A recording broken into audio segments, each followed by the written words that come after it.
All right. It's episode 51. We talked about this with someone else. Gerard Mayo wore 51 at one point, right? You did. Okay. I always think, did he ever switch from 54? Was he that at one point? I don't think so. I think it was always 51. I think I know more about football than you, so I'll. Well, I mean, we can search it, but I feel pretty good about 51. No, I I'm think pretty you're good right. about it. I always think of Hightower's 54, isn't Yep. he? Yeah. Yep. Okay. Well, it's episode 54, and we've got our first recurring guest, Look at Mr. Mike this, Giardi, huh? back from the NFL Network. Yeah. Excited to Dude, be here. yeah, we appreciate you coming back. No problem. No Dan, as I mentioned when Mike first hopped on. However, Mike is looking, dude. You even got the actual mic. Dude, so after months and months of doing it off the phone because of the home studios, because of the COVID, um, they finally sent us a laptop. They sent us an audio box, a splitter. We got mics. I got the earpiece. I mean, we ain't messing around. So wait a minute. Are you coming fresh off of? Did you just do an appearance? No, no, no, no. But I mean, it's the easy way to do it, right? I don't have to do. It sounds better, looks better. Okay, I'm not going to say anything to your boss, but I don't know if I appreciate you using equipment meant for work in a recreational sense. So let's try to keep that to a minimum. I think I paid for it myself, so it's. I mean, they sent it to me, but I think I actually, at least initially, had to send them the cash. So Okay. yeah, Well, all right. Maybe I'm wrong there. look at you. Anyways, You got the big mic. yeah, this is what I had last time too, but my setup is a little more sophisticated this time. I sat by a window. Yeah, which gives you bad lighting. Although now Does in the it? middle, it's not basically the middle of the night right now with the darkness, so I Yeah. have to worry about that too much. That's what separates me from you, me from the big boys. One day. One day. Um so actually that kind of leads me into one of the questions I had for you, which was before we even get to the the league and the teams and the Pats themselves, how's it been covering the season from, a pandemic standpoint and having to adjust everything? Yeah, I mean, I'll just say from the actual game operation standpoint, it's bizarre. I mean, everything has changed. Obviously, they've reconfigured the stadium in many ways to try to separate. They categorize it tier one, tier two M, three, etc. So people have certain access to certain places in the building at Gillette, and obviously, media, we're not allowed anywhere near them right now. Um, which is certainly very different. I mean, one of the things that I think any good reporter will tell you is they like going into a locker room, um, even one that sometimes is as sparsely populated as the Patriots is, because that's how you strike up relationships. I mean, that's how conversations, like, it's not always just going, hey, what happened on that 3rd and 8? It's just like, hey, how's the wife and kids? I saw your picture of your dog on Instagram, like just little things like, so they, I mean, I'm human. They're human. I never want to lose sight of that fact. I mean, we're not trying to be best friends with them, but that's certainly an element that's been taken away. I mean, we haven't had in-person conversations with these guys since January, and so that means the rookie class, we get them through Zoom, we get them through WebEx, but we're not meeting them face to face, and you're not making that sort of impression. So that's hard. Or different. That's hard. There's things a lot harder than that, but it's certainly different. And Yeah. from a game perspective, like we go in there, and even the camera crews are distant, and the press box has been reduced in terms of the number of seats because they put plexiglass up between every seat to give you the 6 feet. Um, Even little things like they have a box lunch now. There used to be buffets and all kinds of food, and now it's, again, they're trying to reduce contact with everybody and to keep everybody safe. So I mean, I certainly haven't been to other places because not only has this been different with the COVID, but I can't travel because Massachusetts's quarantine rules have pretty much, I think at the last check, which was maybe 2 days ago, I think there are only 6 states that are greenlit for me to go to and then not have to quarantine for 14 days. And it's basically Maine. I could go to New York. I guess I could cover the bills, but yeah, it's just, I can't go anywhere. So I've done everything. This is the first time I haven't traveled um, in, I don't even know how long, 12, 15 years. covering the league, which again adds to the challenge of trying to do it. But when you go into the game, man, it's like I give the players a lot of credit, and I know people will say, "Oh, they get paid to do it," and blah blah blah. But there's a clear buzz that you get from the crowd, and I feel that as a broadcaster, when the crowd just starts to trickle in, there's just a different energy level, and that's sort of, Yeah. especially when it's a big game too, you get the excitement going. But whatever, even if they're playing the New York Jets and the Jets are terrible, there's still that sort of people are excited to be there. They're fired up. They're cheering on their guys. They're loud, and you don't have that. You've got the audio from the speakers, and that's crazy. I mean, the whole thing is just, it's bizarre. So I give them a lot of credit for being able to find energy when you're used to feeding off crowds. And, I suppose some of these guys did it in high school, or maybe even in Cam Newton was joking about Blinn Junior College, but I'm guessing Blinn Junior College at least had a couple thousand fans in there, and you got nothing. So it's entirely different. Well, I mean, it sounds like the quarantine factor of you being able to travel certainly gives you a different hurdle. So listen, as a friend of the program, if you need to travel, there's a road game you really want to cover, and you need a guy to fill in for you for 14 days, I'm more than qualified. You're willing to, that's the kind of, this is why I came back, because that's the selflessness that I appreciate from this podcast, the willingness to put yourself out there like that. Some people just wouldn't do that. They would be too selfish, but not you. No one would ever say that about me. And if anything, what is it? Belichick's number one rule: the best ability is availability. That's fact. Although actually, can we modify that a little bit? There are plenty of guys that have been available over the last 20 years that sucked. So, it's nice to be able to roll some of these guys out there, but they're not that good. Then you got to find somebody else. So don't suck is what I'm telling you, basically. It's a fair ask. It's a fair ask. Let me ask you this. So watching the games, I feel like to a fan, especially where a lot of the camera angles, you can't see the crowd. So that piped in noise between that and even the NBA bubble, I know it's a completely different game. Yeah. But from a TV perspective, it sounds decent. It sounds like, white noise. Does that sound completely weird and fake when you're there in person? It definitely does. So the first time that we got to experience this is when they had an in-stadium practice / scrimmage that was done in shorts and t-shirts. So it really wasn't much of a scrimmage, but that was when they were kind of tinkering with how loud it was supposed to be. And I think they, initially they settled on 70 decibels. And now I think they're actually letting them go a little bit louder than that. And I would say within 10 minutes, I had a headache. I remember turning to a couple of people in the crew and I was like, do you have a headache?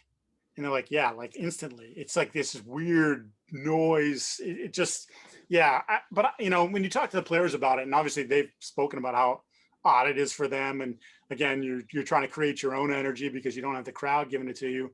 But a lot of those guys will tell you too, when you're in a play, you're not hearing anything, you're totally locked in on what you're going to do. It's the reaction you get from the crowd after you make that one-handed catch, or after you bounce off a tackle, or after you stick somebody and drive them to the ground. That's where, yeah. And you're like, oh, it's a little different now, I know they try to punch it up, but it's not, obviously it's not the same. No, I think that's one of the funniest things is like, even if there's a flag on the play and it goes against one team and then the the piped in booing, it's like, yeah, where the hell did that come from? I know it's weird. I don't know what it would sound. It's funny because I know people were debating it on whatever sports talk radio for months. Like, should they have crowd noise? Should they have fake crowd? And I think it would be, as much as I don't really necessarily love the way it sounds, I can't imagine what it would be like if it was just flat. I know people say, well, you could hear the players, but even then, you catch it on the broadcast sometimes where they've definitely got the dump button. There's the 5 second or 7 second, whatever the network rule is, where you're losing that sort of vibe. So, I guess it would be cool to kind of hear some of the audibles, but look, from a team perspective, those guys don't want that out there, because as it was, people are studying tape and trying to get any kind of cues from, your audibles or whatever, or just your snap counts and how you run things. And now, if that was no crowd noise piped in and you were able to get that direct, then you're screwing that up and you're gonna have to change it almost every week. I know one team that would love to study that. I might even be a fan of that team, but that's for another time. Oh, I mean, they probably. I mean, I'm sure they're still probably Yeah, we know. investigating. You're always looking for the angle. Yeah. That's what the good teams do. They look for angles. So are you at every Pats home game? Yes. Okay. Yep. Here's another question, because when they do occasionally zoom out or when they kick a field goal, whatever, one of my favorite plays. But when they Yes. do I that, know. who are the people that are sitting in the stands? Like every section or so has one or two people. It's usually just it's technical people or security. It's really kind of odd. And I'm happy for the people because obviously people incomes have been lost and teams aren't making as much money. But from a event perspective, think of all the events that Gillette would host over the course of the year Yeah. that they're not able to host. And obviously they're using less personnel now. I mean, you don't have people taking tickets and all that nonsense, but they have a fair amount of security in there, which it's kind of interesting when there's 60 guys and gals in their security gear, and you're like, who's gonna do anything here? Like, it's NFL Network and it's NBC and it's CBS. Like, I don't think anybody's gonna go run on the field and try to tackle Cam Newton. I don't think that's gonna happen, but good for them that they're getting paid because again, as it is, I'm sure they've lost a lot of income that way. Yeah, that is good. I hadn't even considered that, but oh my God, Yeah. I like just think, I between mean, I can't even, I actually should ask this question about how many people on a game day were employed by the team to come in, whether it's vendors, ticket taker, whatever, all the different, I mean, Yep. I know just from all the years of doing it, like, oh, that's her and that's Rita. And that's, there's just all these people that have been back there and doing it. And oh, she's over here and he does this thing and he does, like, oh, she runs the elevator and like, there's all these different things. And now you're lucky if you see those people now, which really kind of sucks. But this whole thing is kind of sucked. So, Well, in certain places, it looks like it may be turning around, which actually brings me to my next question. I don't know when the Pats play the Dolphins in Miami, but now the state of Florida has allowed. They said starting yeah, October 25th, or no, I think it was actually starting effective like a few weeks ago, that yeah. the Dolphins could have full capacity at their stadium. So when the Pats play them down in Miami, where are me, you, and Dan gonna sit? You and Dan are going to be in the stands if you can get tickets, and I will be in the press box. If I think actually on that front, I think they said at least through the first, I think whatever their next home game is, they were saying they were going to keep it to 13,000, Yeah, and then a sort of light 13,000. yeah, and sort of re-examine after that. It's odd though, like Florida, you Dan Mullen, the University of Florida football coach, was calling for the swamp to be full. He just did this last week. I want 88,000, and I think they just had 19 or 20 players test positive for COVID, so they have to shut things down from a team perspective, at least for the next couple of days. So, like, look, just, I mean, I get it. I do get it, but like, seriously, let's have some sort of common sense here. If Yeah, you can't socially distance the people and you can't figure out a way to do it, then I mean, it's hard enough, I think, getting 13 or 14,000 or even like I think the Cowboys up to 30,000 maybe. yeah. I want to say Um, they're at least like 25% yeah, capacity, which something it's a like that. 100,000 stadium. Yeah. So, but I mean, if you look at the stands and you see the shots of the stands during the course of the game, and obviously they're not showing a ton of that, but there's times you can't avoid it. Yeah, They're still pretty well spread apart, and that's trying to do it in clusters. Like, hey, this is a family over here, and these 10 people over here, and so I don't know. I mean, it's I don't want to get into a political discussion, but we should be further along than we are, and we're not. So, yeah. we deal with that, and I would imagine we'll be dealing with it all year, and hopefully by the time next season rolls around, we're back to normal. But I thought we'd be in a little bit better place than we are right now. So Who knows? We've had one league. Well, I mean, the NHL and the NBA have both wrapped up their first, full pandemic seasons, and the NBA doesn't know what they're going to do yet next year. So Dude, I've heard from talking to people that I know that cover the league. I've heard everyone was talking about Christmas or January 1st. I've heard as late as March oh, because they're man. they're so desperate to have fans in the stands because obviously it's a huge revenue generator for all the teams, and Yeah. to go through another whatever a full season after going through a half season without fans and then losing all the playoff revenue from the gates.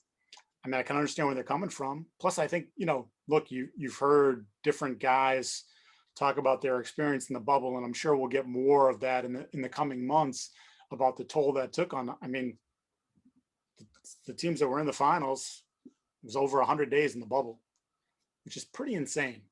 Yeah. Like, and you say, hey, LeBron James is making $40 million a year. You should be able to do it. Okay, but there's still the family part of it, the isolation part of it. Their lives were dramatically altered, just like, I mean, everybody else's was. And obviously they're more well compensated, but I don't like the idea that, just do it again. I hear it about football all the time, right? Yeah. People saying, oh, they got a bubble. Well, figure this out. So NBA's 12 to 15 guys on a roster, right? Mm-hmm. Everybody's got a ginormous coaching staff. So let's just call it 45 to 50 people in the bubble for that period. NHL, tack on another, let's say 65. NFL, yeah. I think bare minimum that you could get away with from a team perspective is about 120. And that's, I'm saying bare minimum. It could be as high as 150. I'm just sort of like roughly guesstimating between coaching staff, players, practice squad, training staff, scouts, all the different things that go into it. And that's a lot of people to shove in a bubble, whether it's, for 2 months, a month. That's a lot. And that's, I know that some of the talk now is Los Angeles maybe is being considered down the road, or Dallas as a place to have the bubble. But for the playoffs, right? Yeah. Yep. But even then, I think that's a pretty hard ask, because if you're in the bubble for 5-6 weeks at 150 people, that's, multiple teams. That's something. That would be nuts. I wonder if the thinking is that do you think they would try to have fans in those bubbles? I'm guessing the answer is no, right? I would think no. I mean, logic would tell you that doesn't make any sense, but right. Logic would tell you it probably doesn't make any sense to have people in the stands right now, and plenty of places are at least trying it. So, I mean, even the Browns, I think, I could be wrong, but I think that they started at a certain threshold of percentage capacity, and they've already increased it to like the next tier. Yep. Is that right? Yeah, I think so. I think they're up to maybe, I want to say 9,000. Okay, that's not as bad as I thought. Yeah, don't quote me on that, but I think it has gone up, or at least, something like that. And you can tell the difference because when you watch the games, even if you can't see the stands, you can hear the difference in the crowd noise, like we talked about. Absolutely. And I mean, the players have sort of talked about that too, across from the different teams that I sort of deal with.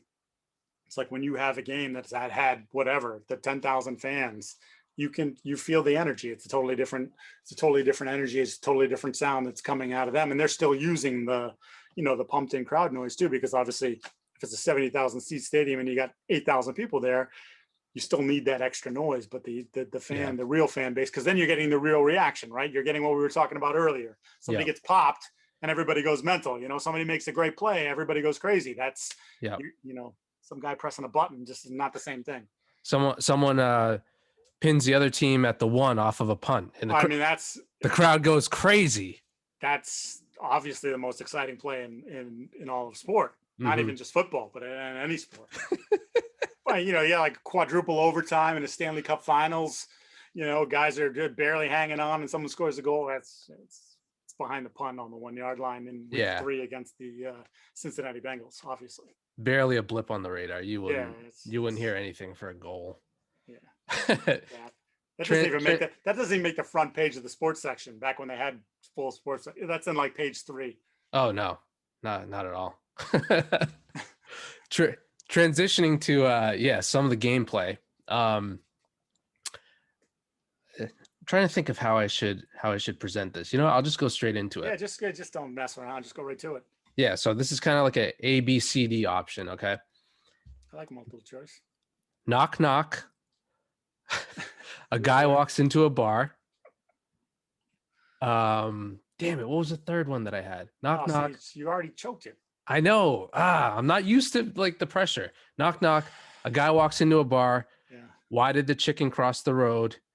The NFC East. Which one of those is the funniest joke? It's got to be the NFC East. I mean, could you ever imagine? I mean, now I'm showing my age, but I grew up in the Joe Gibbs, Bill Parcells, Tom Landry, Jimmy Johnson. Like that division was a monster every Yep. year. You're like the team that comes out of that division is the team that's is one of the teams that's going to win this whole thing. It's San Francisco had their run obviously for a while too, but now it's I think Kyle Brand, who works on Good Morning Football for us, I think he tweeted out at one point like, if the Cowboys don't win this game, and obviously that was touch and go there for them on Sunday, then the fact that the Eagles decided to go for that tie and not go for the win is going to put them in first place with a win and a tie at this point in the season. So yeah, it's bad. I mean, I think I like the way the Giants are. I'll give the Giants credit in this sense. Like they obviously don't have a ton of talent yet. You and But only you are well, giving the Giants what I credit. was going to say is I think Joe's got them playing hard. Yeah. So as bad as they are result wise, they've been in a bunch of these games. They've shown some signs of life. The Redskins are a hot mess. I mean, talking about trading Dwayne Haskins now. I mean, less than a year, well, a little over a year into this thing.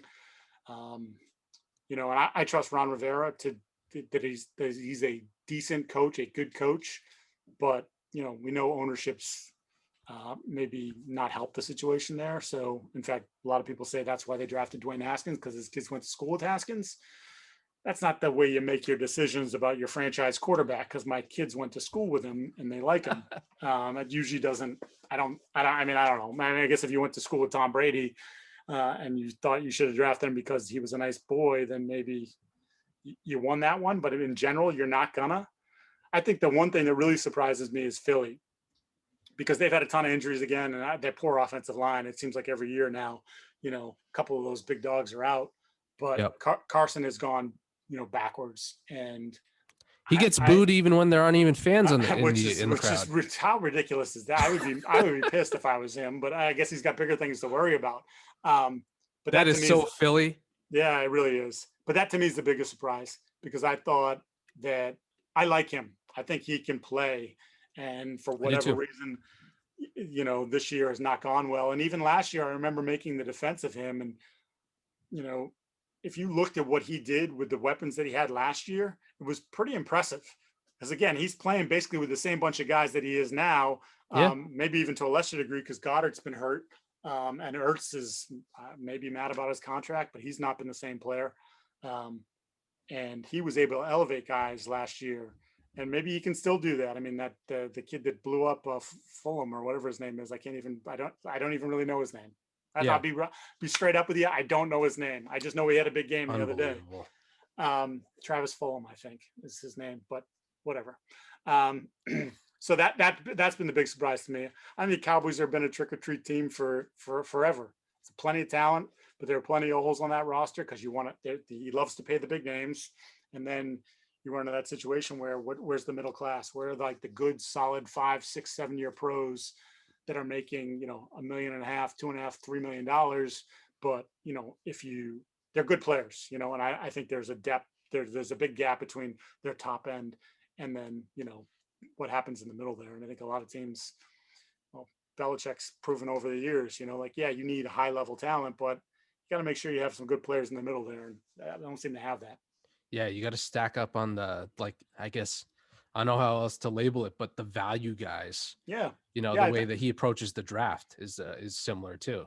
Yeah, I think it's fair. I just, and again, it helps when you have a really good quarterback like the Patriots did for 2 decades. And but I think Dak's a pretty good quarterback. I mean, obviously a terrible injury for him, but Yep. prior to that, and there's too much of a gap between, and maybe some of that's coaching too. Like, I mean, Jason Garrett never set the world on fire, and he kept coming back year after year. And now Mike's in there trying to get his thing going, but yet he's not calling plays, even though he's an offensive guy. It's Kellen Moore calling the plays, and I don't know. It seems weird to me. The NFC least. That is Yeah. there's a reason why they call it that. Yeah. Meanwhile, what about the AFC East, right? I mean, the Jets are a disaster. It's a complete dumpster fire, but Yep.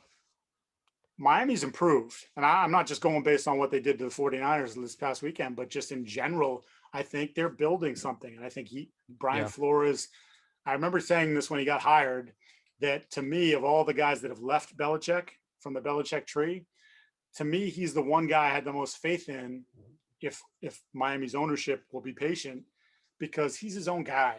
Like, and you've read the stories over the years about these guys go elsewhere, and they, Matt Patricia's a perfect example. He's trying to be Bill. You're not Bill, Yeah. and I don't know that Bill could be Bill now, but Bill built a resume to be Bill, so now Bill can still be Bill and do his thing. If Great you're point. Matt Patricia, what's your resume? Are you the DC on that team? Well, everybody thinks it was Belichick's defense, anyways. Hmm. Some of his players think that. So you got to go in there and you got to win your locker room. And look, it's not an easy thing to do, but I mean, he alienated one of his best players, Darius Slay, right? They had to walk away from Darius Slay. That's not the kind of thing that you want to do when you're trying to build a program. But I think Flores is building a program, and gives and Fitzpatrick being able to at least be a professional quarterback and have his moments is allowing them to keep Tua on the sidelines a little bit, get a little bit. I mean, they say he's passed all his checkpoints, and obviously he's the backup. So if he had to go in, he has to go in. So they must feel good about it, but just gives them more time to grow. I mean, it certainly didn't hurt Pat Mahomes, sitting a year behind Alex Smith to grow and learn. And I Right. like what they're doing. And the Bills, they built for 3 years with Brandon Beane. They've built this thing up, and now they're a real team. They're if the quarterback, I don't think he needs to continue to play at this ridiculous level, but if he continues to play good, then that's a team that's going to the playoffs, and that's a team that's going to be hard to catch in the division. Yeah. Not how I saw it unfolding. That's for sure. It's funny that you mentioned Matt Patricia because like I took the same approach to my job. I stuck a pencil in my ear first day and I didn't shave for weeks. Yeah. And I had a similar response. So if Now look at you. But see, now unlike him, it appears that you figured it out. oh yeah. Yeah, I usually Just have like clean a pretty cut, grizzly shave. beard. Yeah. Yeah. No food in there. No celery in my teeth. I'm not trying to intimidate people as scary as I am. You are, well, that's the thing. I like the fact that you're going with a nice sensible button down, and you're not trying to scare the people at home or me. No, You want me to feel comfortable so that we can do a good job here. exactly. Build rapport, be Yes. personable. Yeah.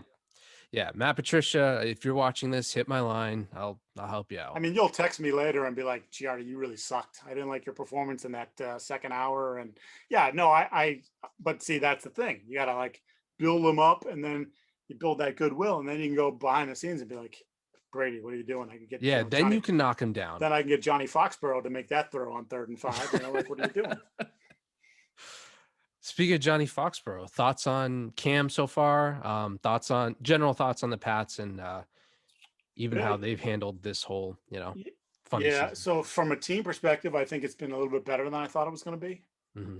I think Josh McDaniels has done a terrific job sort of doing this thing on the fly and playing to Cam's strengths and hiding some of his weaknesses.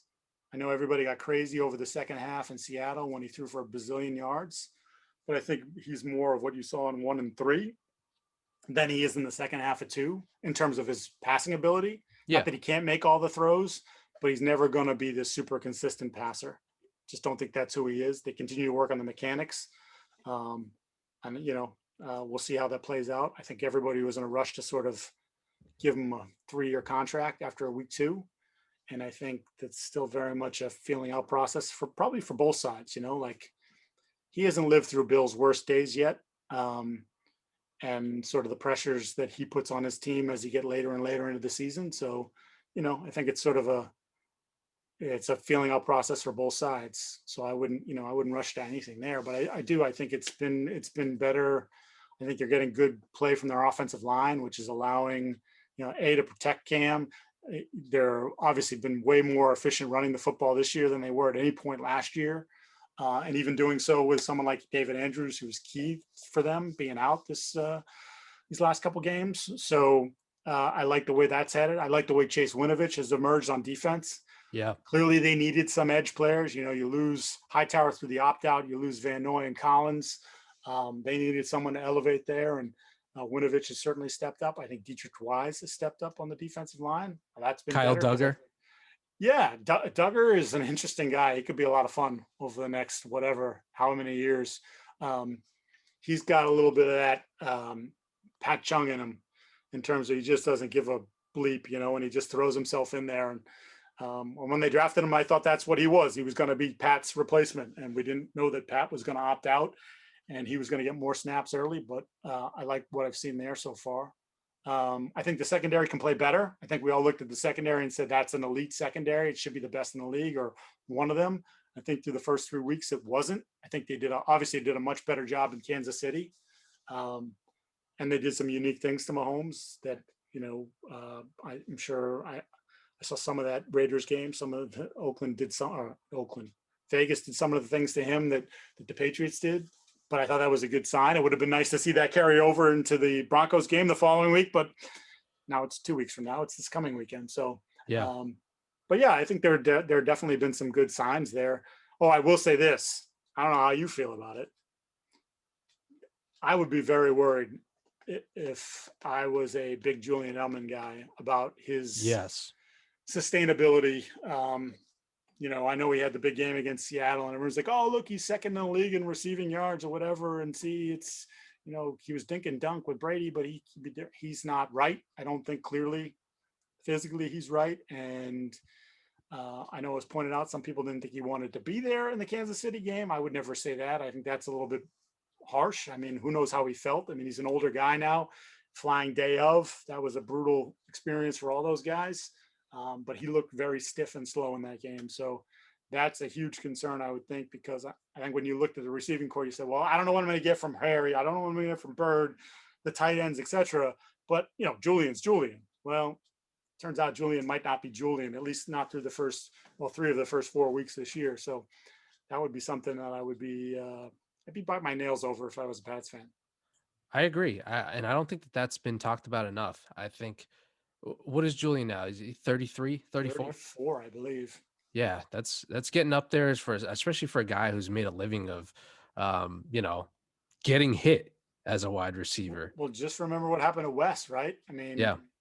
they walked away from Wes a year early, if you will, because I think he had that one really good year with Denver. And then, he went off the map. And to me, for my money, Wes is the best slot guy to ever play. It's a different era, so I don't want to compare the 60s and the 70s, but in this throwing era, what he did for 5 years with the Patriots was just obscene. Yeah. And I know he doesn't have a Super Bowl ring, and that's why people will say Edelman was better, because Edelman in big games had better performances. But, from a day-to-day perspective, Wes was 110 to 120 something catches a year for 5 years, Yep. which is insane, absolutely insane, and took a vicious beating and held up for 5 years and played every game, basically.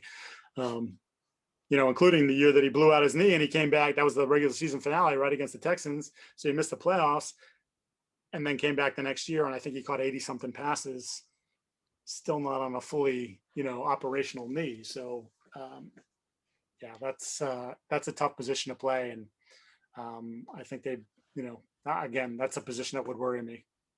Was that the year, not to go down a rabbit hole, but was that the year that the Pats had to play Slater and Brandon Stokely in a playoff game at Denver?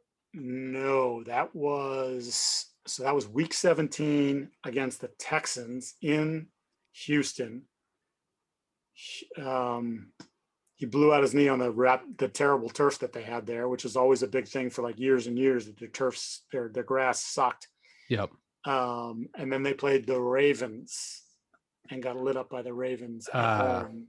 Gotcha. Yep. And actually, that was sort of like the first real sign that Julian Edelman might be a good receiver, because I think he had like 5 or 6 catches that day, including a 4th down conversion. I think he might have had both touchdowns in that game.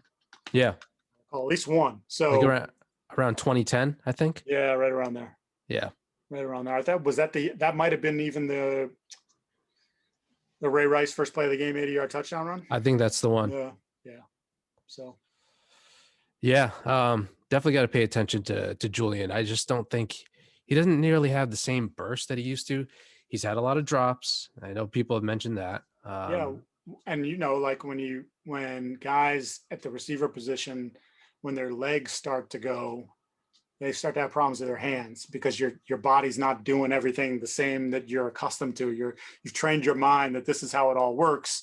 Yep. And all of a sudden, man, my legs don't get me there in time. And now I'm thinking about that guy that I normally would be able to juke right after I catch the pass. Now he's going to clobber me. And now all of a sudden, he just took my eye off the ball. And the next thing you know, it's in somebody else's hands and he's running into the end zone. And it's a pick six. And now any chance you have of beating the Kansas City Chiefs has gone to hell. Yeah. Yeah. It's like, man, I used to be able to beat all these guys and have the explosiveness to get by pretty much anyone. And now I might get Cam Chancellor on every play. Yeah, it's like, and maybe he's, I'm sure the rest has done him good. This unintended rest that they've gotten here, Yeah. and maybe that helps the knee a little bit. But I almost they've definitely kept him on a pitch count this year. Snaps are down 20% this year from last year. He's about 67, 68% this year. He was 87, 88 last year. So, I mean, they're definitely trying to manage him. They didn't want him running back punts. Try to save him there too. But I almost wonder if they're going to have to look at it even more and say, maybe he's the 50% guy at this point. And if that helps us get 5 or 6 catches out of the slot from him every week, then that's something we got to consider. NFL's going to have to start going load management. Possible. I mean, they definitely have managed them this year. There's no question that they've kept an eye on it. Yeah, you got it with a guy as valuable as he is. Like that depth chart is him, and then a bunch of I hate to say it, but unproven guys. Yeah, I mean, I thought Gunner was terrific in training camp, but then obviously gets on the IR for 3 weeks, and I never want to overreact to training camp too, because the level of competition is what it is. Them, they know you. Sometimes, if you follow the guys on Twitter who cover the team that keep stats of every training camp practice, I can't stand that because I think, I'm not like everybody can do what they want to do. I don't want to get down that wormhole either, but just there are times when you're watching these drills and you're like, how competitive was that? Was he 75% on defense? Was he 85? Because in the game, there were 100. That's how everybody plays. And if you don't play at 100, his shoelaces weren't even tied on that play. Yeah. So, I like the way he looked more like an NFL receiver than he did at any point last year during training camp. I thought he was quicker. He looks a little bit bigger, which I think he needed to put on some weight. I think he's got some terrific athleticism. And maybe this is something that second half of this year, maybe next year, maybe he can sort of help fill that role. But it's asking a lot right now to ask him to really sort of elevate and be the 60 play slot guy if Julian can't do it. It's tough because you fall in the mold of like just a small wide receiver in New England, and it's like, well, the footsteps that I got to follow is Julian Edelman and Wes Welker, two of the best to ever do it. Yeah, I mean, I made the comparison in training camp too. I thought some of the stuff that he was doing in training camp reminded me of Amendola.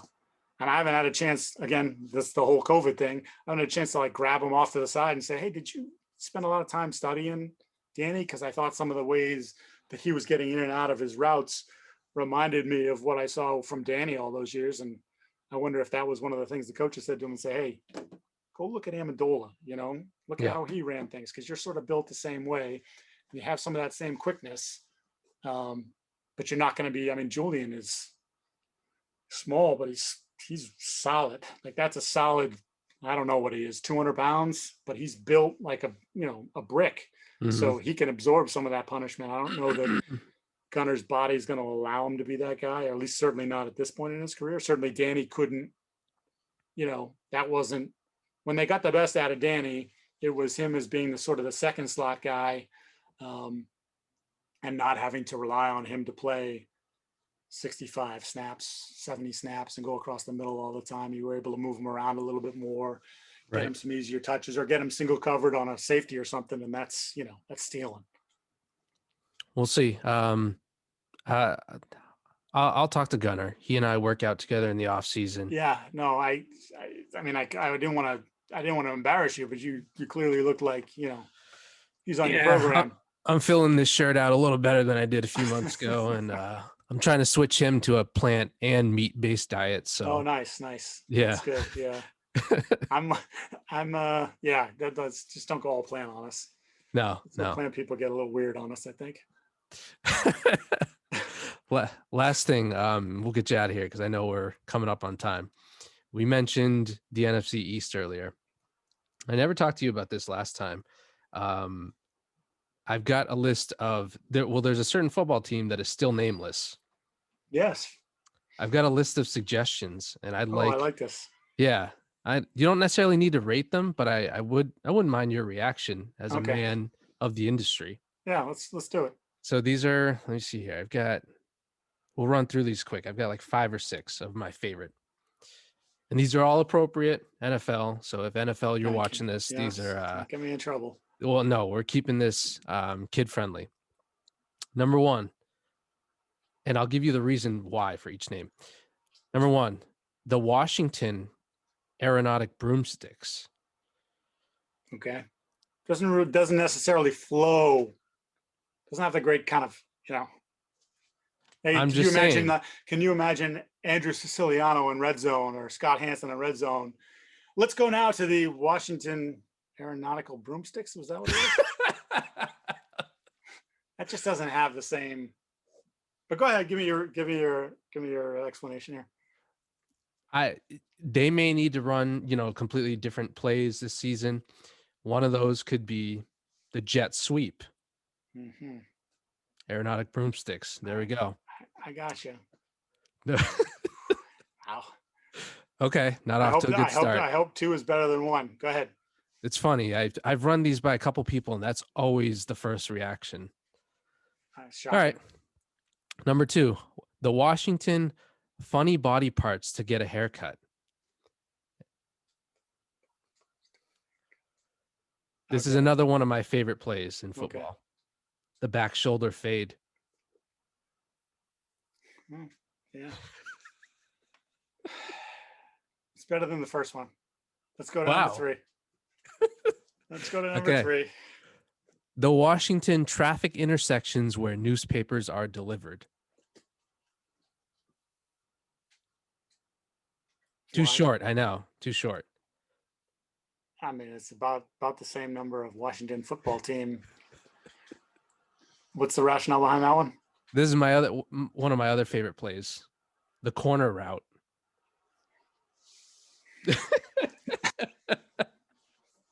All right.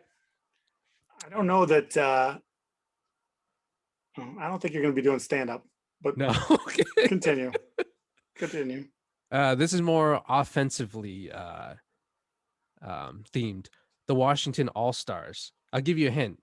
This is music related. It's a reference to a song from like the early 2000s. The Washington All-Stars. Is that the hey now where you're an all-star? Yeah. Get your game on, go play. Yeah. Do you remember the name of that band?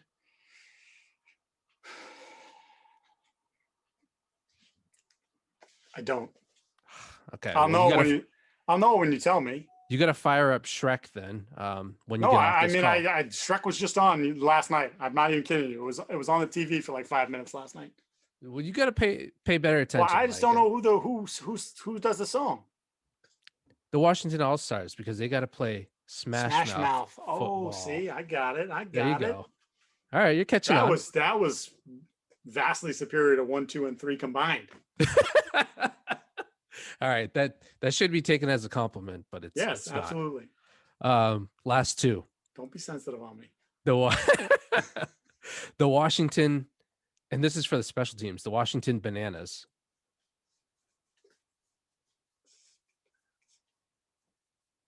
Okay, go ahead. Why? Because they got to split the uprights. No bueno. No, not good. You remember that mutual for the banana splits? No, what's that? It was a cartoon. I can't say I'm familiar. It had a great theme song, which I'm drawing a blank on right now, and it's going to bum me out, and I'm going to have to go Google it after this is over. But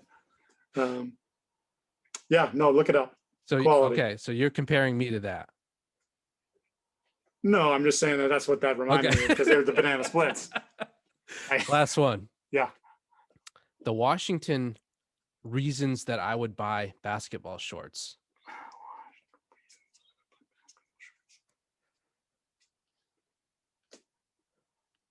Okay.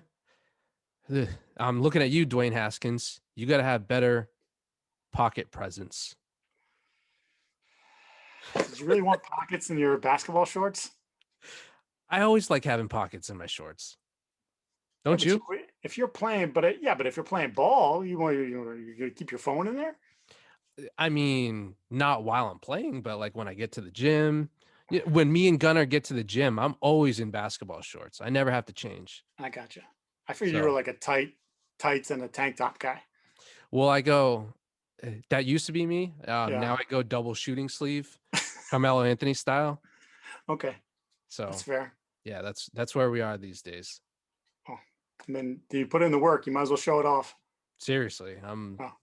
I'm a 34, 35 chest. No big deal. No big deal. Yeah, over Yoked. All right, Mike.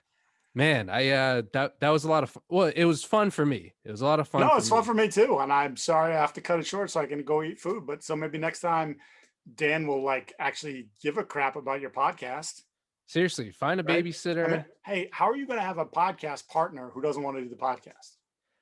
Trust me, it's come up in our production meetings. I'm sure you know Yeah, how that goes. yeah. Like he's clearly gotten to like diva stage. You gotta be careful.